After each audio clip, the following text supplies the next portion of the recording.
Hola, el día de hoy les voy a explicar un poco sobre la historia, sobre todo principalmente de la prehistoria y cómo este se va relacionando con el arte.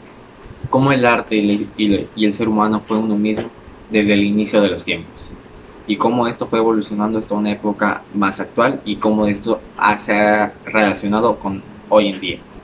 Vamos a hablar un poco sobre las pinturas y un poco sobre la historia en general del ser humano desde sus inicios para conocer cómo inició tanto el ser humano y el arte al mismo tiempo. De arte en la prehistoria. La prehistoria fue una época del ser humano que fue hace varios miles de años. Se le llama el arte prehistórico a las distintas manifestaciones ornamentales, funerarias y religiosas elaboradas por el ser humano durante la prehistoria. Esto se refiere a que el ser humano no hacía arte simplemente por amor al arte, no existía algo parecido a eso.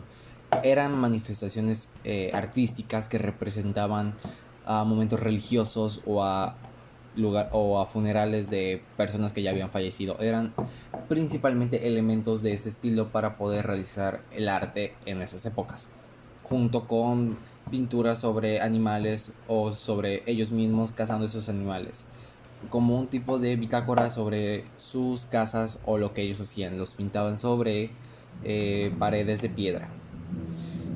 El arte fue una consecuencia de la expansión y diversificación de la especie humana. Debido a esta expansión se crearon muchísimas culturas y subculturas a lo largo de todo el mundo, al igual que muchas civilizaciones y con distintas características una de la otra, pero compartiendo en sí el amor al arte y representaciones artísticas cada una de estas mismas. Tenía su propia visión sobre cómo representar el arte y sus propias manifestaciones cada una de estas. El arte prehistórico no es únicamente nada más dibujos como ya habíamos mencionado, sino que también se mantienen muchas representaciones eh, detalladas en madera o en piedras en la vida real, o construcciones o artefactos con fines funerarios, como por ejemplo las piedras que están unas encima de otras que representan un funeral, o se tiene la creencia que esto es lo que representan. Un tallado de madera también, o un tallado sobre hueso o de piedra, como ya habíamos mencionado. Esto puede igual representar tanto un significado religioso o algún dios, como por ejemplo la diosa de la fertilidad. También se puede tener la abstracción y la estilización del símbolo o el esquematismo.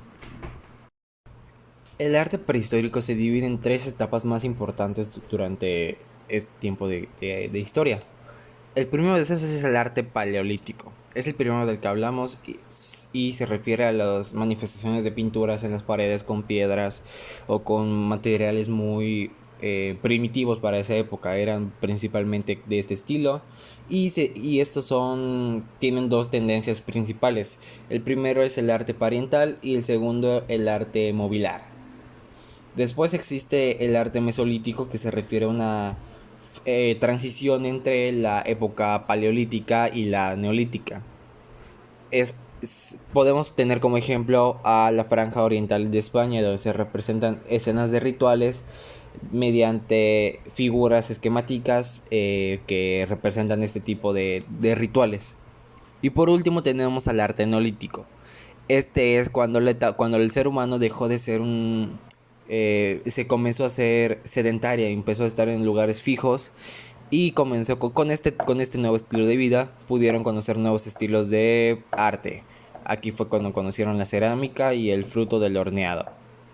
Fue hasta finales de esta etapa cuando fue el arte megalítico o la arquitectura, cuando empezaron a hacer estructuras con piedras en honor a sus muertos. Todo esto fue a finales de la época prehistórica. Y eso fue todo. Como pudimos ver, el arte y el ser humano comparten una relación desde hace muchísimos años y la seguimos compartiendo durante muchísimo más tiempo. El arte ha estado con nosotros desde el inicio de nuestra historia y va a estar con nosotros hasta el final de la misma.